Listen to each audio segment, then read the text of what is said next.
गरीदा फारूकी का एक और झूठ पकड़ा गया। सीनियर सहाफियों ने खातून एंकर पर्सन का भांडा फोड़ दिया। हाल ही में कप्तान मुखालिफ सहाफी गरीदा फारूकी ने दावा किया था कि 2014 में धरने के दौरान इमरान खान रोजाना उनके चैनल वालों यानी समा न्यूज को फोन करके कहते थे कि मेरी गरीदा फारूकी से बात करवा दें, गरीदा से कहें कि मेरा इंटरव्यू करे। कि वो रोजाना फोन पर मुझसे बात ना करें या वो अपने किसी शख्स को, लीडिंग बंदे को ये ना कहें कि गरीदा को बुलाए, हमने इंटरव्यू देना है। बहुत अच्छा लगेगा।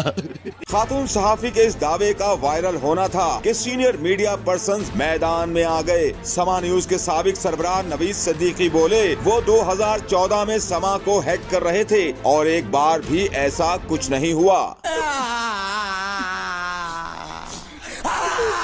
फिर एंट्री दी कई सहाफियों के गुरु फरहान मलिक ने और ट्विटर पैगाम में लिखा कि 2014 में वो समा के डायरेक्टर न्यूज थे, उनसे भी ऐसी कोई दरख्वास्त नहीं की गई। देखा, धीरे धीरे सींग निकलने शुरू हो गए। गरीदा फारूकी के दावे से मुतालिक खबर ट्वीट करने वाली खातून एंकर पर्सन मलिहा हाशमी ने कहकहा लगाते हुए रद्द अमल दिया। गरीदा ने अपने पैर पे खुद ही कुल्हाड़ी मार ली है। कप्तान मुखालिफ सहाफी का बयान झूठा साबित होने पर PTI के टाइगर्स उन्हें खूब ट्रोल कर रहे हैं।